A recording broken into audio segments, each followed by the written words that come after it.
Hey, friends, welcome back to Notes to My Nervous System, a podcast about understanding your nervous system so you can move through hard moments with a little more calm and a lot less self blame. I'm Erin, a mom, a therapist, and creator of the Mind Circuit app. It's a simple nervous system friendly tool for moments when your body needs support before your brain can catch up.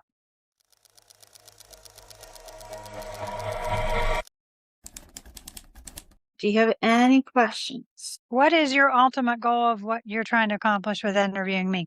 To keep that conversation around all the different ways people can heal and how important mental health is, and to keep the conversation alive. I don't know about you, but I was hopeful during COVID that more people were talking about it. And then it went down again. And then in my area in Asheville in North Carolina, we went through a hurricane about a year ago.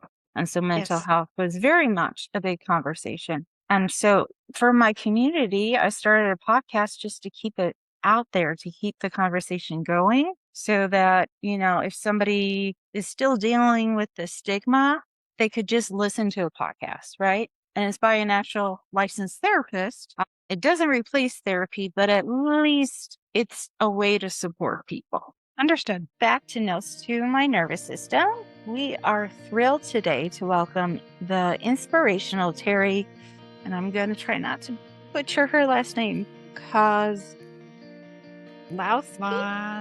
Very good, Kozlowski. Okay.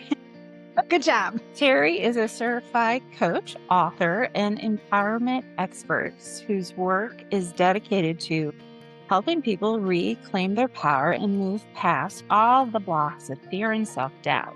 She has powerful insights, especially for those who are recovering from burnout or feel a deep sense of disconnection. Her approach focuses on gentle yet effective ways to heal the nervous system by building inner resilience, which is absolutely our area. This is what we talk about, and I love better understanding the nervous system so it can help people heal. So, Terri, what started you on this journey, and how did you decide to concentrate in this particular area of healing? So I am a product of child sexual trauma at the age of 11. My mother did not protect me. She was aware. She actually sold my innocence for drugs because she was a drug addict. So because of all of that, thank you. Because of all that, I learned at a very young age the need for my egoic mind to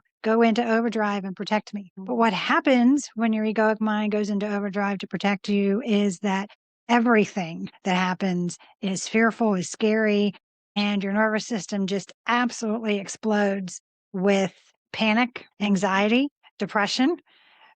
It's just an overwhelming sense of fear. And that is where I ended up having to focus. My healing journey is overcoming that fear, transcending that fear, and getting back to a place where nothing takes away my peace, because I know that if it does, I let it, because I am in control of how I feel. I am in control of how I respond to things. And I'm focused now on recognizing that if I'm reacting, it's because I'm reacting from a place of fear. But if I pause, reconnect with my soul, then I can respond from a place of love.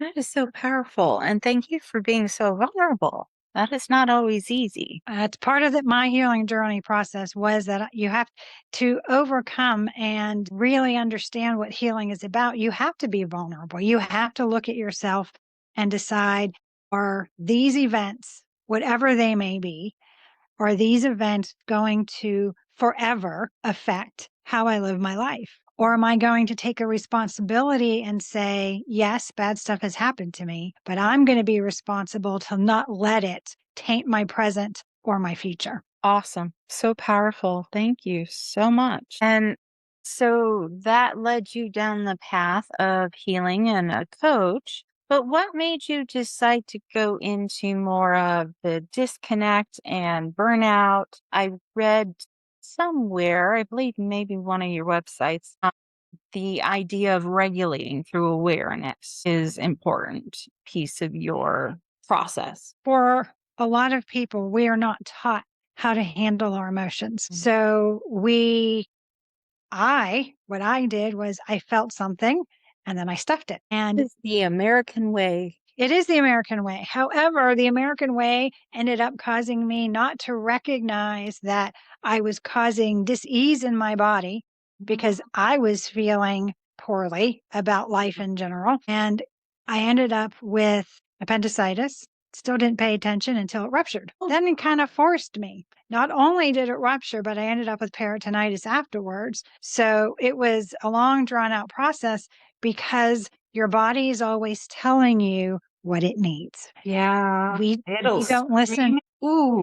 And the only time we actually stop and pay attention to it is in those extreme situations. Peritonitis is an extreme situation, and it forced me to look at what actually caused this for me and the fact that I was continually stuffing emotions. And so now, even if I don't like what I'm feeling or not sure what I'm feeling, I sit with it because the idea is that we have to feel and then we can release. If we just feel something and immediately stuff it, we're not dealing with the emotion. We're not processing the emotion. And so one of the things is I name and nurture. I figure out what it is I'm feeling. Is this fear? Is this sadness? What is this that I'm feeling? And then compassionately say to myself that it's okay for me to have this feeling because it's part of our human nature. It's part of human being is to have these feelings and then to release it and know that I can choose to feel differently.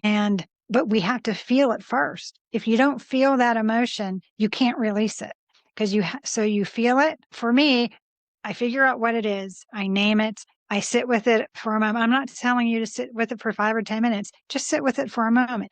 Yes, I'm feeling scared. Why am I feeling scared? I'm in a new situation. I've never faced this before, so I'm unfamiliar and that's making me uncomfortable. And guess what? If that's all you do, that's enough to release it because you recognize what it is. And as you release it, you automatically calm down. So that mindful awareness piece right there. Yes. And then do you have a process you take people through? If there's something that speaks to you with the burnout?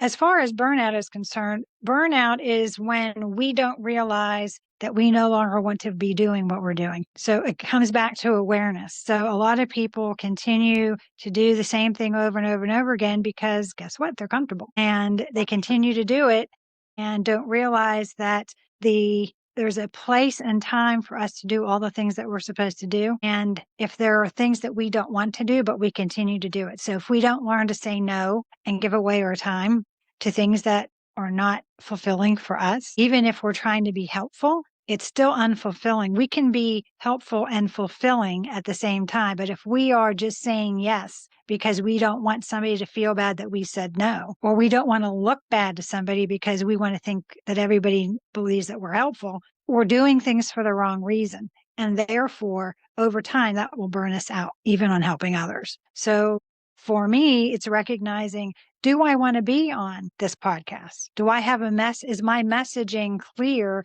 and going to be beneficial to this unique audience? And sometimes it is, and sometimes it isn't. And if it's not, I'm okay with that. So you say, you know what? I don't know that this is for me. The host and I didn't connect for whatever reason.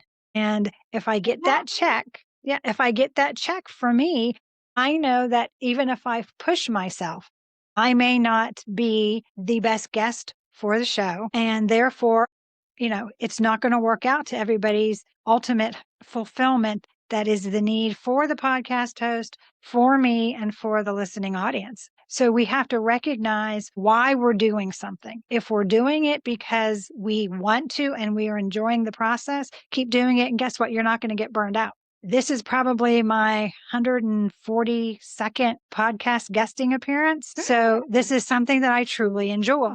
So this is not a new format for me. I'm comfortable. I'm sitting in my house. I have my puppy dog, on the couch. Everything is peaceful here, and I can continue to do this. And it feels still fulfilling after over. Correct. But when it stops and it feels like I'm pushing myself to do it, that's when burnout happens. And we have to recognize that nobody is going to tell us that we're in burnout. Only we can tell ourselves, you know what? I'm not enjoying this anymore. Maybe I need to take a break from it for a while. And there's seasons for things. And we have to recognize that even for us, that there is a season for us to continue to do certain things and a season for us to stop. Maybe we have grown past that point or whatever that is. But when it comes to burnout, you're going to recognize it. Nobody else is going to point it out to you. And when you get to that place, you have to learn to set those personal boundaries for yourself so that you don't continue down a path of forcing yourself to do something that doesn't feel right. Now, why do you think it's so difficult for us? I mean, we're adults, we get to make the decisions, but for whatever reason, especially within careers, we don't give ourselves the permission to say this isn't working. Because we're perfectionists. Somewhere along the way, especially women, Oh, yeah. Yeah. we have to, be taking care of the house, taking care of the kids, taking care of the family, as we get Mhm. older, we take care of parents, and then we have our own careers. We come home, we have to deal with dinner, and, it's just an awful lot. And we're never going to Put me say in to charge of somebody, dinner. I yeah. don't want it. So we get to the place where we're just going through the motions and are not realizing that we're in a burnout phase because we're trying to keep everybody happy, put on that mask, keep everything so that everybody thinks that we are doing just fine when inside we're not. Inside we're burnt out. Inside we're exhausted. And we're just like, can somebody please help me? But we won't even ask for the help So, because what helps a person make that switch, do you think? it comes down to the awareness. Are you aware of how you're feeling? And the reality is only you know how you feel. And if you are stuffing that feeling, then you're not addressing it. And you have to be able, when you get to that burnout phase, you need to be able to recognize and say, I need help. And the reality is asking for help is a sign of strength, not a sign of weakness. And people get wrapped up in thinking that asking for help is weakness.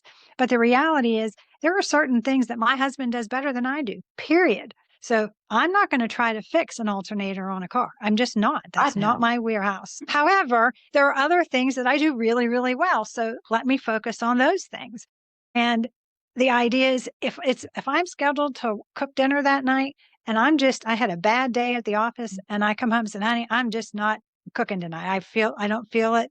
It's no problem. I'll take care of it. And he's willing to step up and vice versa. If he's supposed to be cooking and he's had a bad day, I'm more than willing to step in because that's what that partnership is supposed to be like. And there's always somebody in your household that's willing to help you, even if it's something simple, having your, 8-year-old child tear lettuce. Mm. They can help. And if they're tearing the lettuce and taking the cherry tomatoes off the vine and throwing them in the salad, that's one less thing you have to do. It helps them to feel like they're being a part and that they're helping you. So it's about asking for that help, even in the small things. So very true, but so very hard for whatever reason for us to kind of grasp that asking for help isn't a failure or a negative commentary on oneself. We are our worst critics. We are harder on ourselves than anybody else is going to be. How often do you hear your significant other, harass you about the fact that you're tired? It doesn't happen. We play those scenarios in our heads. Oh, he's going to think I'm lazy because I didn't get this done today. No, you didn't get it done today because of whatever the reason was. And if you're just tired and you need a self-care day, it is okay to take one. Say that again. If you need a self-care day, it is okay to take one. You can give yourself that permission. There's nobody to ask. Who are you going to ask? Honey, can I take today off and I just, know it rest? sounds so weird, but we will literally do that to ourselves. Correct. And it's Oh, wrong for us to do that. And the reality is if our child came to us and said that they weren't feeling well and they really just wanted to take a nap, would we stop them from taking a nap? Of never. course not. So why do we not allow ourselves the same grace and the same compassion? I had this very conversation with a friend of mine from like elementary school about how she was taking secret naps because she didn't want to tell anybody in her family because she felt guilt for it. And when she finally said it out loud to her husband, all that just went away. And he was happy that she was doing it because he noticed she's been in a better mood lately. So he was all for it. I'm going to take issue with the word you used. She wasn't feeling guilty. She was feeling ashamed. Oh, expand. Guilt is something that you feel because you did something wrong and you know it was wrong. And now you need to seek forgiveness or restitution. Mhm. Shame is something that is put upon us. And sometimes we do it to ourselves, but mostly it's put upon us by society that you're being lazy is what she was feeling shameful about when she was taking her naps. And the reality is it was shame because as soon as she told it to her husband, her husband says, well, I'm fine with you taking a nap. All that got lifted. It wasn't guilt. It was shame. I stand corrected. Shame is the only emotion that, and correct me if I'm wrong or you have a different opinion, but I feel like it doesn't have the purpose that other emotions have. I feel like it's something I wish we would evolve out of. Shame again is something that's put upon you. So it's an Mm. outside force being put upon how you think and feel about something. Guilt is an internal correction. So if you robbed a bank, you should feel guilty about robbing a bank. If, however, you went to the bank and took out money that belonged to you and splurged on it, took that money and splurged on yourself for something, you may feel guilty about it because that money was being saved for something and you knew it was being saved for something and you felt bad and now you need to go confess to somebody that I took this money and I splurged it when I knew we were saving for vacation or whatever it is. Do you see the difference there? So shame is something put upon you mostly by society or in a trauma instant. Like, for example, for me, the people that stole my innocence made say, shh, don't tell anybody. So I felt shameful for what happened to me, but that was from outside of me because I knew I didn't do anything wrong. At 11, you don't do anything wrong. Oh, So it's about, and as soon as I told the secret, all that shame disappeared. And when you're guilty, when you feel guilt, something that you did wrong, and you seek forgiveness and ask for forgiveness for that mistake that you made, what you feel when you receive forgiveness, you're feeling that grace. So there's a difference in releasing the shame and feeling grace for having somebody love you enough to forgive you.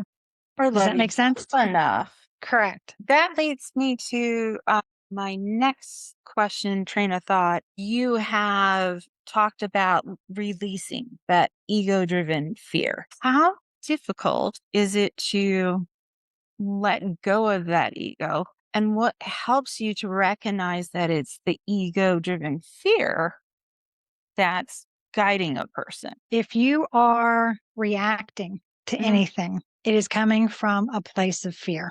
When you respond to something, it's because you paused, reconnected with your soul, and then responded from a place of love. So a lot of times that initial gut reaction, I check it because the initial gut reaction is normally something that is very truthful for you. But then you have to say, okay, is this coming from a loving place or is this coming out of my fear? And if you can look at it and say, well, I want to run away, then that's, of course, is coming from a place of fear. A loving response would be, okay, for me to overcome this, I need to stay put and I need to go through whatever this situation is, move through it at a comfortable pace for me so that I feel confident that when I complete whatever this test is, whatever this fear is, that I gain confidence because I'm reframing it for next time. And that's how you build resistance step by step. I love it. Is one of your books or articles about that? So my first book is called Raven Transcending Fear. It is my memoir talking about how I overcame my trauma. The second book I've written is called Soul Solutions for Awakening Awareness. It is the first step in that process, and it's the first of a 7-book series, a Soul Solution series. So, yes, I've written a lot about the egoic mind. I've written a lot about how to reframe and why we need to reframe the stories we tell ourselves because a lot of people, when they have trauma, they get stuck in victimhood. Yes, and that narrative they feed themselves. It's a twofold process because they're gaining benefit from it. They're gaining something from it. So, for example, for me, I was always vocal that I had some trauma. And the reason I was vocal was because my trauma occurred in the early 80s And when I told somebody, they didn't know what to do. They didn't know what to say. It wasn't talked about. So guess what they did?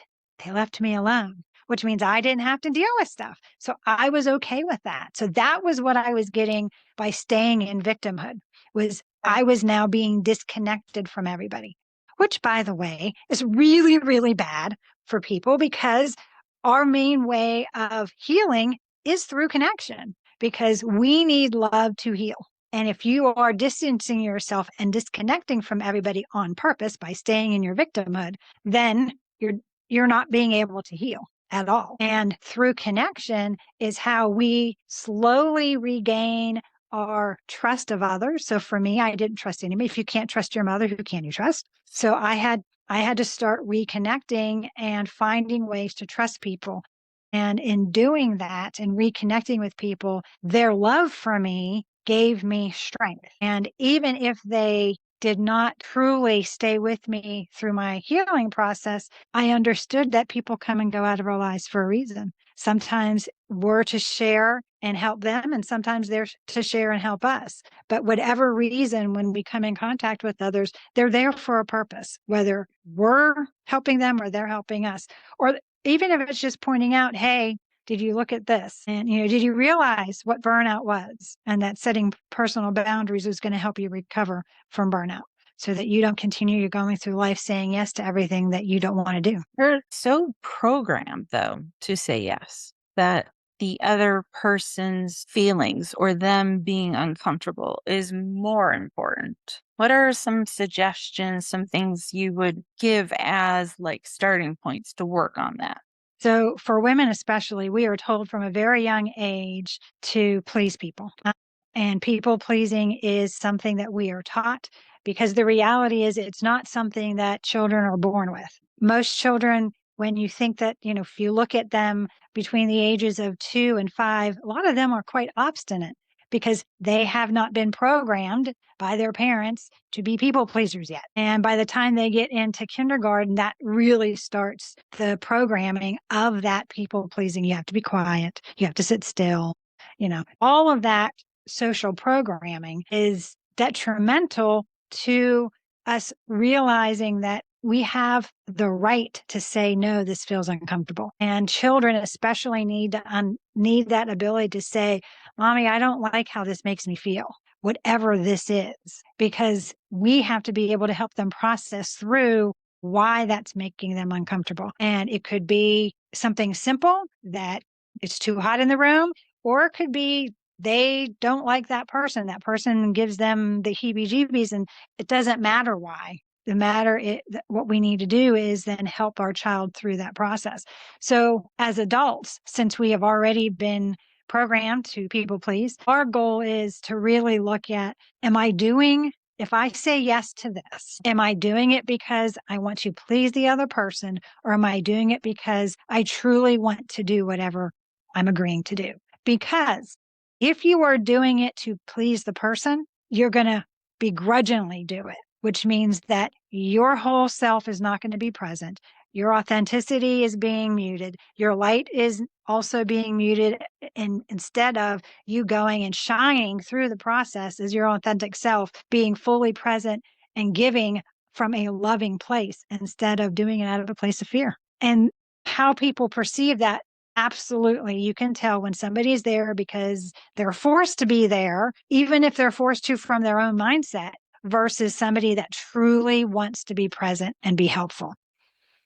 Absolutely. But we still do that to ourselves. It's so difficult. And even as parents, I know myself, I have failed and had to relearn and apologize and recognize the moments that I was teaching my children to people please. And I didn't even realize it. But you get in this like tunnel vision almost. Who's watching? Who's watching that television program? Ultimately, you have to live with the results and the consequences from that. So if you are the parent, then do you want your child to continue for the rest of their lives to people please and not be their authentic selves? The answer, of course, is no, you don't. So now is the time to retrain yourself so that you don't train your children to continue the people pleasing. And so the reality is society wants everybody to be authentic. If I came to you, Erin, and said, okay, we're going to go on this podcast show. Do you want me to be authentically myself, or who do you want me to be for this? Who do you want me to be? Well, you want me to be my authentic self. And we want that from everybody. We want authentic interactions. That's how we ultimately connect with somebody. And the minute that you're with somebody, if you're connecting or not, whether they're being authentic or not. And the reality is, why would you want to go through life showing other people that you're not being authentic? Couldn't agree more, but these are certainly not conversations or even thoughts that occurred to me until later in life. It just, I don't know, wasn't discussed or brought up. Of course not.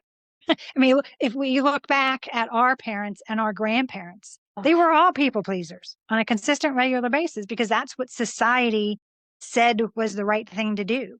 And we've gotten to the place now where social media shows us how perfect everybody is on a consistent, regular basis. And also, we see that the news is now not necessarily truthful. So, how in the world do we take social media as truthful when we have AI in the mix of all of it? So, the reality really comes down to the only way to truly know truth is to know it for yourself. The only way to truly be authentic is to start being authentic with yourself. And once you start doing that, it becomes very easy to be authentic with everybody else. Because why would I decide to dim my light because Erin's uncomfortable? I'm not. I'm just maybe being less quiet, not as bold. I may quiet myself, but I'm not going to dismiss my light. I'm not going to change who I am because Erin's uncomfortable. Lots of times, those people that are uncomfortable with our light, it's because they're seeing something about us that they like, or they're seeing that we're mirroring something for them that they wish they could do. And a lot of times when we're doing that, that's why I'm there. I'm there to let them see this is how your life could be if you truly shined as your authentic self. So many people, though, will try and put that shame on you. You tell people to be authentic, to be themselves. And then, especially women, and I have a teenage daughter, so I'm definitely running into this, where then they get the message, but it's too much, or don't be full of yourself. And I constantly have to reinforce with my daughter that, when I did instill people pleasing, I was wrong as a parent. And I am sorry for that. And we're working on it together. But you showing up as you, that's the only way I want to see you.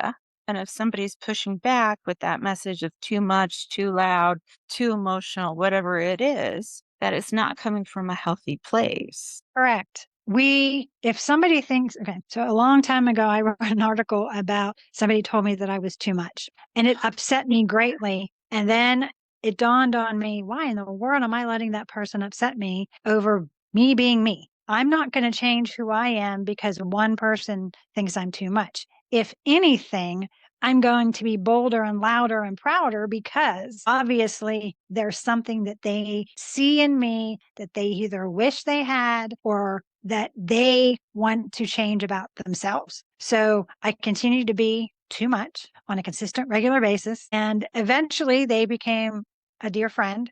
But it's interesting how the mirroring and the reflection of one of the mantras I say every morning is that I see myself in everybody, and everybody reflects back to me those things I cherish in myself, so that I am focused on the positive in the others, and that I'm recognizing even if there's a negative that I see, it's a reflection of me. And then I examine myself. So it's never about judging the other person. This is where women get very judgy. They get very, nasty with one another, Yeah, and the competitive. gossiping and all of that. Teenage girls are really good at all that.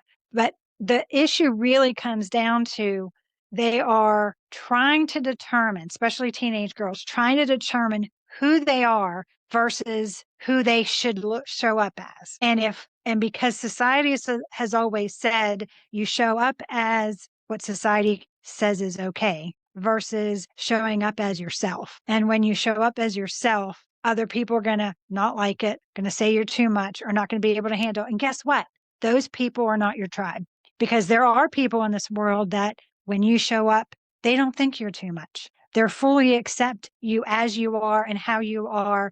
And those flaws that you have, although they see them, they don't point them out to you all the time. And if anything, they help you overcome them. So it's about finding your tribe.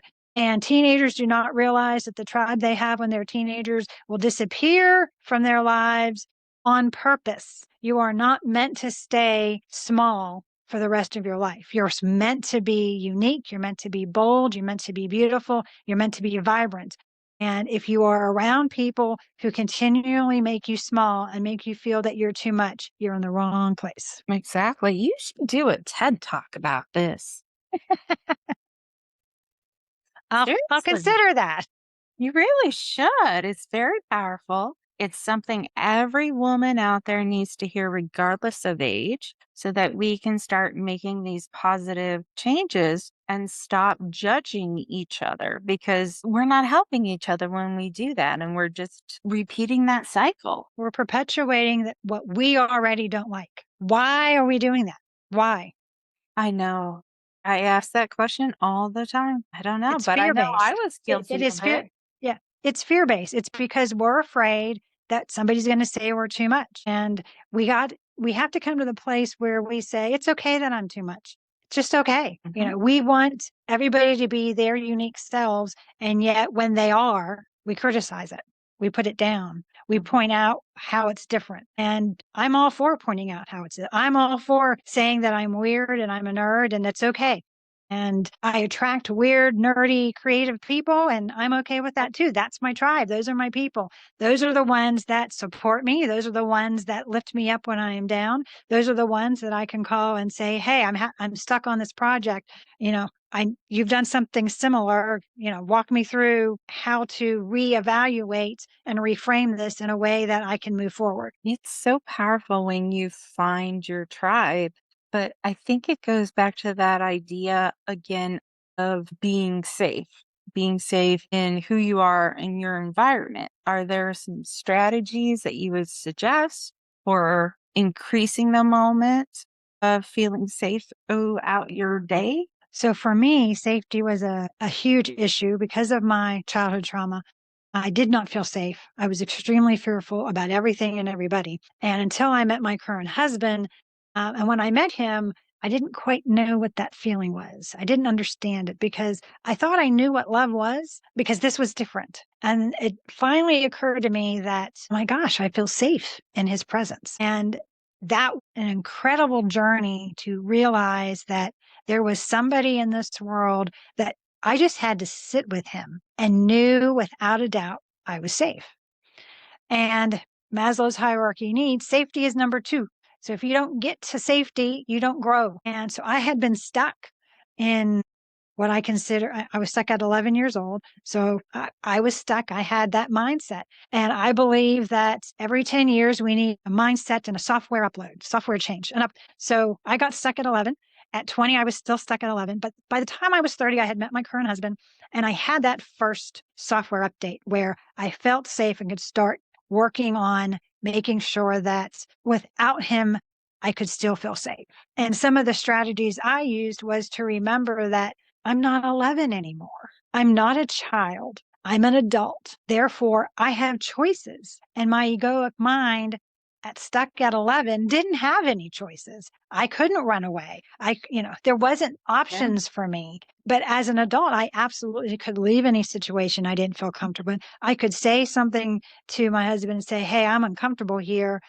And we would up and leave so that my safety was paramount. And these are the things that as adults, we don't realize that we have the power. And this is where that empowerment comes from, is to realize that the ultimate power we have is choice. And we can either use it and empower ourselves to make the necessary changes and take responsibility for our healing, or not choose it and stay stuck in our victimhood. This has been a lovely conversation. Thank you so much. Before we wrap up, is there any message or any topic or strategy that you didn't get to that you'd like to share?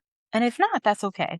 I just want all your listeners to realize that right now, just as they are, that they are worthy and they are not broken. a lot of times people feel like they're broken. And the reason they feel like that is because they're fractured in a way because they're wearing masks and armor, and their light cannot shine through vibrantly because all that's coming through is little rays. So until they take off their mask and armor, until they can be completely vulnerable with themselves first, can they then be authentic and have their bold, bright, shining light go and move through the world. So if you're feeling broken, understand that you're not. Understand that you're whole, and that what's making you feel that brokenness is the fracture of your light not being able to shine at its full brilliance. Yeah, I love that. Thank you. And if somebody wants to connect with you or follow you or get a hold of one of your books, please share. How would one do that?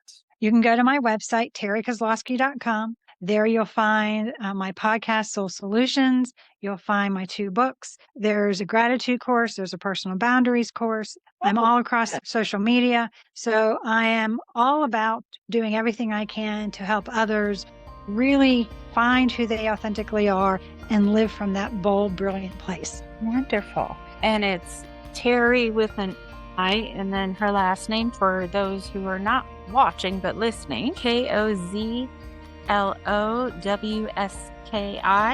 because I know if I was listening to this podcast, I'd be like, oh God, how do I spell that? Because I'm dyslexic, so it would not be good. So anytime I Thank can you. help someone, I do. Thank you. Thank you again so much for sharing all this wisdom and the vulnerability. I greatly appreciate it. I'm sure my listeners are going to get so much from today's conversation. So thank you. You're welcome. It was my pleasure, Erin. And thank you to my listeners for tuning in to Notes to My Nervous System. If this spoke to you, or if you know someone who needs to hear this, please share it with them. Subscribe, leave a review. I don't want a bad one, so keep it to yourself and have a wonderful day.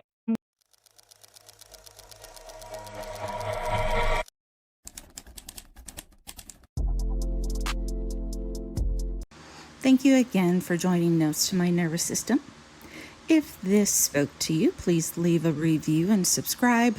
It's the only way people find small, independent podcasts like these. But before you go, let's take one small second. Deep breath in. Let's just notice our body, your feet on the floor, your breath, the chair holding you. Nothing to fix, just letting your nervous system know it made it through another moment. If this episode helped you feel even a little more steady, that matters.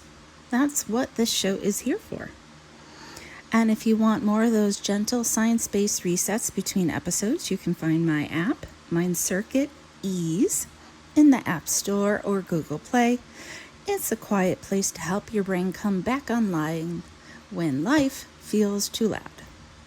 Thank you again for being here. Your nervous system deserves care and not pressure.